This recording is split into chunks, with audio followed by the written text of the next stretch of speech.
पांडव त्यांच्या पाठीमागे धावतात. त्या केदारनाथालाही जसं गुप्त काशी ठिकाणी गुप्त झाला तिथं पांडवांनी मंदिर बनवलं. तिथं केदारनाथाच्या ठिकाणी पाठ हातात घालून तिथंही मंदिर बनवलं. सुंदर देखणं मंदिर तुम्हाला बघायला मिळेल. किती मोठी बाढ आली होती, ढगफुटी झाली होती, सगळं वाहून गेलं, पण ते मंदिर अलगद आपसूक त्या ठिकाणी राहिलं. भली मोठी शिळा आली त्या मंदिराच्या मागे थांबली आणि येणारी बाढ सगळं पाणी बाजूला गेलं आणि मंदिर मध्ये तसंच राहिलं. आज देव आहे हो, पण आपला भाव नाही. आणि ते मुंडकं धावतंय. पुन्हा पांडव त्याच्या मागे धावता धावता या हिमालयाच्या पर्वत रांगातून ते मुंडकं पुन्हा नेपाळ प्रांतापर्यंत पोहोचलं.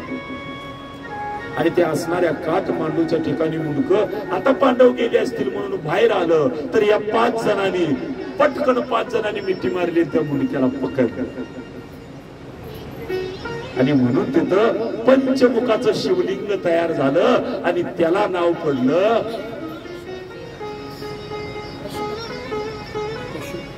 पशुपतीनाथ. पशुचा पती, गाय म्हणजे पशुचा आहे, तिचा पती म्हणजे बैल.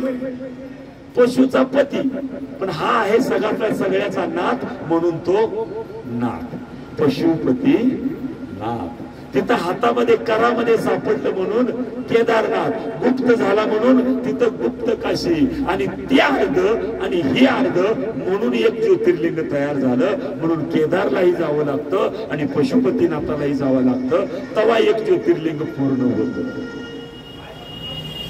आणि म्हणून दोन्ही यात्रा कराव्या, तेव्हा 12 ज्योतिर्लिंगाची यात्रा आपल्याला पूर्ण करता येते.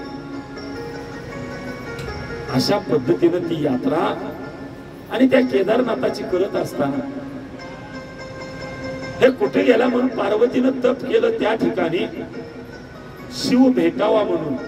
कारण त्या तर इतक्या लीला आहेत ना पार्वतीच्या आणि शिवाच्या, वेळच कमी पडतोय. तुम्ही वेळ द्या, फार गोड लीला आहे. त्या ऐकताना असं वाटतं की आम्हाला हे चिंतन करताना खरंच नवरा बायको मध्ये असा अट्टास प्रेम असावं, त्याच्यातून आपल्याला शिकायला मिळतं. आणि आपण ही यात्रा सुरू करताना पार्वतीनं त्या शिवासाठी तप केलं. त्या तपाच्या ठिकाणी जसं हिथं गरम पाणी आहे कुठं यमुनेत्रीला, किंवा आपण काल बघितलं पराशर ऋषीनं तप केलेलं तिथं गरम पाण्याचं स्नान केलं ना, तसं तिथं पार्वतीनं तप केल्यावर तिथंही झरे निघाले गरम पाण्याचे.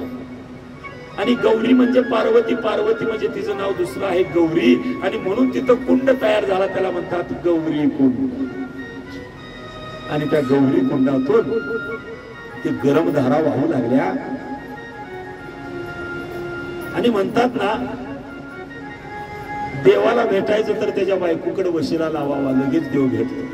अहो साध्या एखाद्या गावच्या सरपंचाला, मंत्र्याला भेटायचं तर बायकोची ओळख असेल तर बायकोनं सांगत तर तो काम करतो. बायकोचं काम म्हणता येत नसतं ना, म्हणून अगोदर पार्वतीला आपण भेटायचं त्या कुंडावर जाऊन. त्या गौरी कुंडामध्ये स्नान करायचं आणि पार्वतीला सांगायचं मला देव भेटला पाहिजे. आणि म्हणून गौरी कुंडाचं स्नान